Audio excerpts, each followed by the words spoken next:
Hey y'all, welcome back to another episode of And Becoming.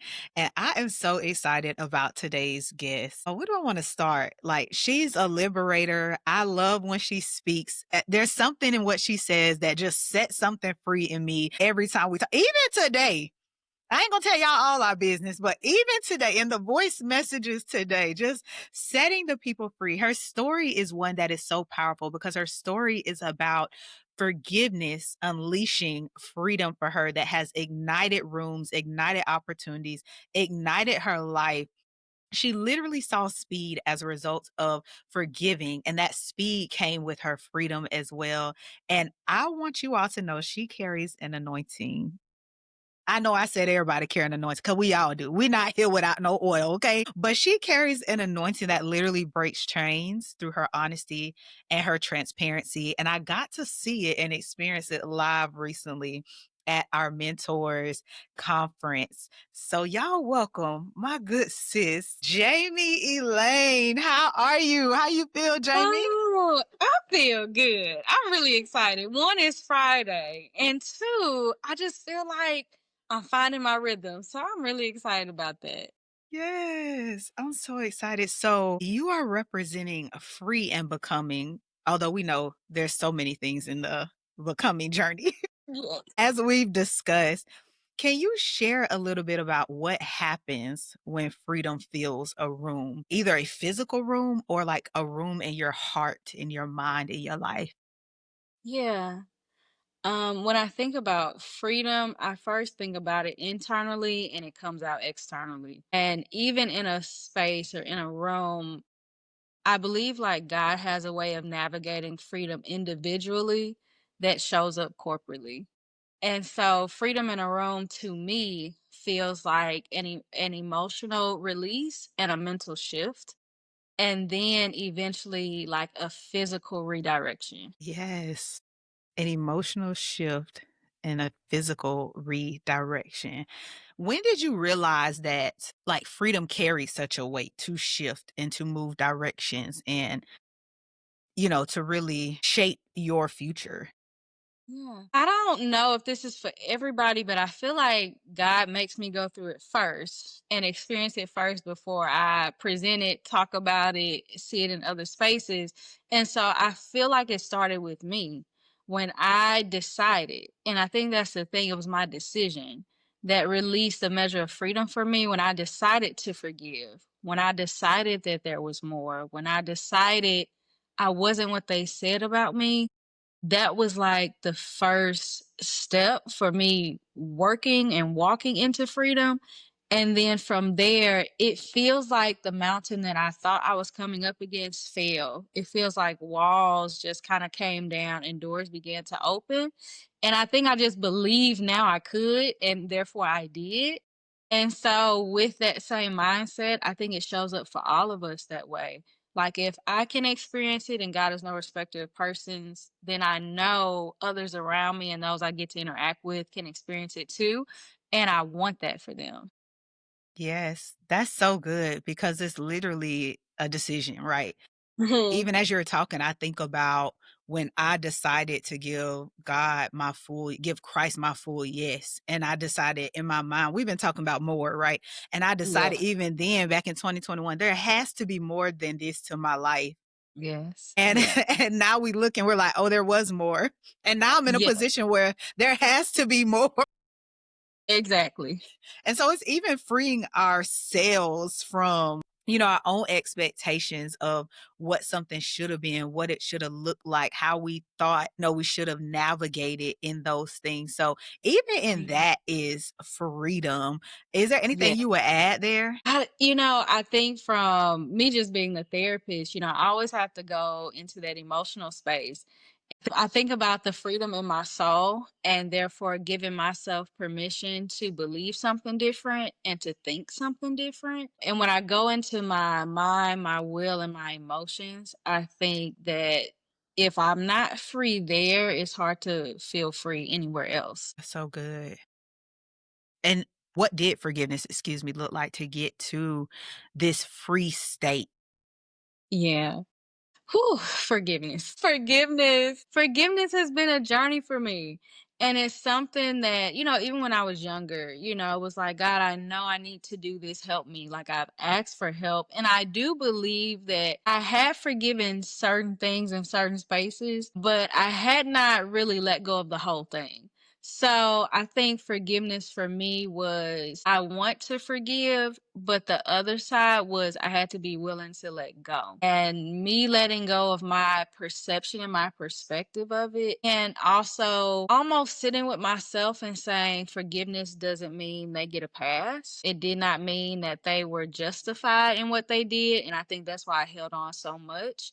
And it was me being honest too in that confession piece, like me confessing that this is an issue for me allowed me to forgive because I felt like people around me that heard it and took it were praying for me and helping me through it. And so I think it's easy to say, like, you just need to forgive. And I think most of us want to. And I don't know if we always know how to. And that is not always an overnight thing. Sometimes it's a process. So once I decided to, it healed something. I felt like it made room in my heart to love differently and to show up differently. It also caused me to want to be different and heal places where maybe I caused pain because I was unforgiving. So it also brought a level of accountability. And I think for me to become in any space, it requires that accountability that started with that forgiveness. And then it allowed me to have connections. I would say you're one of those connections that by me saying, okay, God, I forgive this. I no longer had that wall with women or like not wanting to connect or being afraid to. So it did a lot. And I'm starting to see more fruit of that now. Yeah, I so agree with you. And like you, when I was navigating my journey of forgiveness, it literally was a struggle for me because I used to think God, because I knew a little bit of word. Now it wasn't in context, Right. but I'm like, well, when is the payback gonna come to them? Because you want me to forgive and move on, but then it looks like they're still seated in a nice place, living cush, A living. good place. Yeah, like, and here I am hurting, and you want me to forgive? Like, and I'll never forget, I call it a forgiveness campaign because it was Okay. like a season where the Lord just had me forgiving left and right. And I think I almost enjoyed it because it was the first time I recognized that forgiveness really was for me. Wow. And I said, "Well, who else I need to forgive?" Because I started to feel lighter and feel better. And it was Yeah. like I had moved on. And then some people circle back with an apology. And by then I was so free, I didn't even need it. And I was like, huh? Needle. Yeah. Like, I'm good. You can keep that. I mean, thank you, but not in a bad way, but like I'm good. You can keep that. So I can identify with that and it opening a door. You said something too that was so good as you were talking about, the forgiveness piece is that forgiveness cost you something, right? Mhm. On both sides. And the cost that so even on the side of, you're forgiving to be free, the cost is maybe a moment of discomfort, but the Mhm. reward is so much greater. Versus the Yes. cost of staying in unforgiveness is really costing you your health, your wealth, your destiny because you're not able to move beyond the season or the moment that thing happened. Right. Have you noticed that or experienced it even from your clinical standpoint, right, as a therapist? And what would you tell someone who's sitting in this sticky place of, God, I want to be free, but I'm struggling to forgive? Yeah, that's a really good question because, again, I've had to live that out. And I think the first thing I can tell them is I'm an example that there is more and there's better on the other side. And I can't sit here and say, oh, after I forgave, God struck them down and things like that. Because I think sometimes that's what we're waiting on. Okay, Yeah. what happened? That's not the case. After I forgave, God allowed me to see them differently. He allowed me to have compassion. He allowed me to build a relationship. And I think we have to be mature enough to say that I'm okay with however God wants to do this in my letting go. And I have to release the desire for get back or revenge. And I think that's half the battle. I need to defend myself, I need to protect myself. And God is the best protector of us. And so when we say we're surrendered to God, I think we have to be open to what that really looks like and the sacrifices that come along with that. And it's not going to feel good and it may be uncomfortable, but there's always a reward on the other side because me holding on to what was done, what was said, and how I was treated, it was keeping me in a prison that keeps me from ever fulfilling destiny. And that's the whole point. Like I was here to fulfill a purpose. And if I cannot fulfill that purpose because unforgiveness is in my way, I'm now really making a decision. Would I rather be unforgiving or would I rather fulfill? Because I can't do both. And in that, it does cause a lot of like breaking, a lot of tears sometimes. And more than anything, it's just surrender. But I'm learning to trust that whatever God is asking of me, He's not asking it to put me to shame. He's not asking of it because He's mean or He does not care. And so it's okay that he knows best and I just don't know. And I have to get comfortable with those spaces, but I would do it all over again, to actually live in and walk in the level of freedom that I'm living and walking in now. And there's still things that I talk to God about. I don't know how to forgive and what this looks like moving forward, because of the way the damage was done. And I think that's okay to be honest. And the fact that he was able to hold my honesty in other spaces and give me freedom, it gives me courage to continue to be honest whenever something new comes up because something new is going to come up. It is. And so that's another piece. Forgiveness is not a one and done situation. It is a lifestyle and it is a consistent journey. And there are things that will be easier. No, no big deal. I move on. And there are still things that, okay, this takes a little time, but I know how to handle it and not hold that for years anymore, but just kind of talk through it because I want to forgive. I need to forgive to be connected to God. Yes, that's so good. You literally led right into a question that was bubbling in my mind, which was about the mindset around forgiveness and freedom. And I think the commonality is both are a mindset, not a moment, right? And I think Yes. sometimes as believers, we can say, oh God, I thought I forgave them for this. And just as you said, something new can come up and you forgive that too and you Mhm. move forward, but it's being decided, going back to what you shared earlier, being Yeah. decided that in each of these moments, my mind is made up that I'm going to forgive, and my mind is equally made up that I'm going to live in freedom. I don't want to go back. So even the way that I process some things, ooh, that feels like a place I left. I don't want to go back there.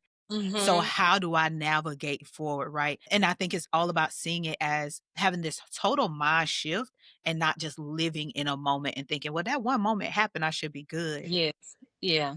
And that's not so because we're always becoming and he's always pulling up more, revealing more when we can handle it at these different stages so that it can be Yes. fully addressed. Yes. Yeah. Yeah. I Any totally agree. yes. So on the topic of this mindset piece, what can people look for? Like, what are markers that their mind is now shifting to a free state? That's a good one. One marker that I consider is how my body feels sometimes. So in a space of my life, so for me, having been divorced, when I would think about the moment that, I had this conversation with my ex-husband, I would feel like I was in that moment. So I got anxiety just in my mind, like thinking about it. I was overwhelmed. I was stuck. I was nauseous. I decided I'm not going to think about that anymore. After a few months went by, I gave myself permission to think, only to see how I reacted to it. And the anxiety was less. The nausea was gone. So it kind of helped me mark that, oh, I'm starting to heal from that and I don't feel how I was feeling. And now today I can think about it and I feel nothing. And so those are some things that I suggest, not that you sit in this memory recall space, but sometimes just checking in to see, am I still suffering the way I did, or does it feel better? Another thing I would say is your response. How do I now respond? That's good. Just because I forgave them does not mean that their behavior changed. And so the thing that keeps hurting me, the fact that I no longer take it personal, the fact that I can see it and be like, oh, that's just them, and mean it and not dismiss it like, oh, I don't care and I really do care, but really feel compassion, feel okay, be able to go through the rest of my day because sometimes these things disrupt our whole day. So the fact that I have a moment, even if I still cry about it, the fact that it's just a moment and it's not a week, that's progress. So I think our response, our memory recall, and the only other thing I would say is maybe just like that desire, that consistent desire to do so. I think whenever we get to a space where we decide, I don't want to forgive anymore, that's a dangerous space. And so, even checking in with self, am I still being connected to the vine where I'm like, I want to be like my father and he loves and he forgives. So, I still, even if I'm struggling, I still desire to have that in me to forgive and to forgive quicker and quickly. That is good, and I was gonna call that out, so I hope as you are watching and listening, there was a shortening of the window, which is actually my favorite metric in therapy. My therapist is like Yeah. she was like, "I want you to know that used to take you a month, and now it's taking you, Yes. like, a couple of days." Yeah. I'm Yes. like, "Ooh, girl." I'm like, "I'm dangerous now." I was like, "Ooh, they ain't bothering me no more," but Yes. that is so valuable because the more you do it, the window to you kinda coming to, and I don't know the proper term, but I'm gonna say coming to a resolve or, Mhm. that homeostasis state, it Yes. shortens the window, and that is a Yes. marker that like, how you Yes. feel, how you respond. You literally can see it, and you can mark those moments like, "Okay, God." And I Yeah. think even that is something to hold on to that even Mhm. encouraged us forward is because we could Yeah. see it and we felt good. Yes. Like, you feel better, you feel lighter. It does not feel the same Yeah, for sure. at all. It's like, it's a blessing. Yes, it Like, is. even now, just talk about, I'm like, I can think back a year ago where I was to today and how Yes. I face certain situations, and it's totally different now. Yeah, I agree. Totally different. So my next question is on this topic of we're talking about the window being shortened, but on the other end of the spectrum, how has forgiveness sort of accelerated your destiny? How have you seen acceleration in your life coming out of seasons of forgiveness? Yeah, I'll say twofold. There are two specific moments that I can mark, as you say. I love that phrase. The first one was in our mentorship, the first kind of retreat we did, and me letting go of some of that like parental wound. It was like I left the retreat freer, which caused me to physically obtain tangible blessings where I was able to get a new vehicle and I was able to get an increase on my job. Like there were literal physical things that started to happen and accelerate for me in that space. I even began to, and it was so quick after I just decided that, man, I just need to let go. How I responded to my parents was different, and even from there, I wasn't spending days and weeks upset by things that were said or the way things were done. I was able to move on quicker. And me not holding that was allowing me space to create, space to write, space to finish things. I didn't even know that unforgiveness was taking up so much space for me. The second moment I will say is we did a forgiveness piece at Dr. Moore's conference, the Unrestricted Conference.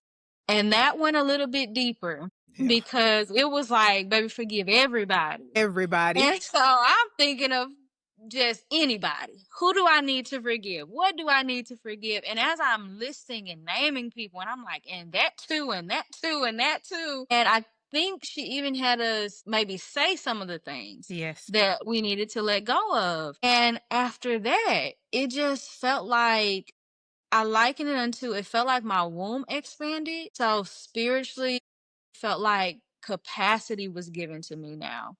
And again, I go back to unforgiveness was like a weight, and it was like stacks of bricks inside of me that now I'm asking God for more. Oh, God, fill me up. Oh, God, do all these things. But there was no room for that because it was taking up space. And so, me releasing on a spiritual, emotional end, again, it has allowed space for me to think about people He's called me to and how I now can show up for them and then help other people navigate these spaces of unforgiveness into forgiveness. And then just the freedom of all of that. Again, I think me forgiving has given God permission to do more and has accelerated me into Jamie, this is who you're called to become, which lends to divine connections, which lends to open doors, which lends to new engagements. And so I've started to see that just from forgiving. Yes. Would you be open to sharing some of these new endeavors you're on and sharing where people can find you? Because I think I'd be doing a disservice for the conversation with them to just in Yeah. here when they can actually see your life, right? And see you perfectly real soon on Yeah. platforms sharing your story and really be able to engage with a live person who's walked this, not just talked it. Yeah.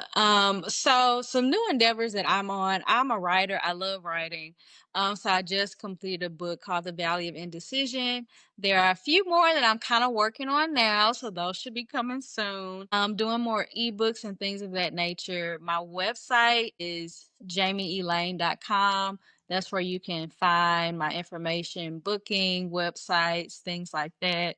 Right now, I am planning for a worship night here in St. Louis. So hopefully that'll be coming within the next month. And then I'm also working on a conference next year, which I'm super excited about. And so we have a lot of things in the works. Yeah. And then I'm just kind of listening for what God wants next. I'm one of those people, I get an idea and I tend to move. And so I'm learning to take a step back and continue the conversation with God. And that's been a challenge for me, but I'm really working on continuing to talk to Him about things, talk with Him through things. And so we'll see. I have ideas, but I'm waiting on His okay for some of those things as well. But I do hope to do a 12-week course in the area of becoming, but just dealing with like identity and tangible things we can start doing to become who God called us to be. So, places you can find me, I'm on Facebook, Jaymi Elaine. On Instagram, it's the Jamie_E. And then I'm also on LinkedIn, Jamie Davis on LinkedIn. Yes. And on YouTube in sessions with Jamie. In sessions, yes, with Yes. Jamie E. Yes. Yes. I love all of that. You just said something that just freed me. I told y'all. She says, I know I ain't the only one being freed in this conversation. You said something that freed me because for so long I would take forever or take a while to execute what the Lord has said, right? But I recognized that was a different version of me. Now when he tells me to do something, I move forward in speed. But you just said something that was freeing, that it's okay to sit with him a little more, to Hmm. understand more of what he's asking, to get Yeah. more information, to get more intel. Yeah. Thank you. Yes, Thank you. absolutely. Cause it's like I swung from one end of the pendulum to Yeah, another, to the you know? other, yeah. Yes, and as you said that, it literally struck a chord that no, like in some things I do need to move quickly because it's an Mhm. appointed time, but in other things, it is okay to sit with him to get the full download, you know, Yeah. down to target audience, language, which are all the things Dr. Moore, our mentor, has taught us about, Mhm. right? But recognizing in some things that's okay. It doesn't mean you're delaying or being disobedient. So thank you. Yes, absolutely, because I have taken everything and ran with it. And God is like, "All right, Yeah. let's pull it back. You know, I'm giving you grace, but let's keep talking." So, yeah. Yes, let's keep talking. That is so good. Thank you. See, y'all seen it happen Yeah. live. I Look. t I said it at the beginning, y'all know I ain't lying. Right? Seen it live. Yeah. So before we wrap, I have one final question for you. It's like my Okay. favorite closing question. Okay. And it is, if your Free and Becoming season were a movie, what would it be and why? If my free and becoming season was a now I love movies. I Yeah. didn't plug the scene and synergy that I do on TikTok, by the way. So I'm a movie girl. Let me think. So I'm gonna go with one of my favorite movies in this season of my life, which I'm still trying to figure out why.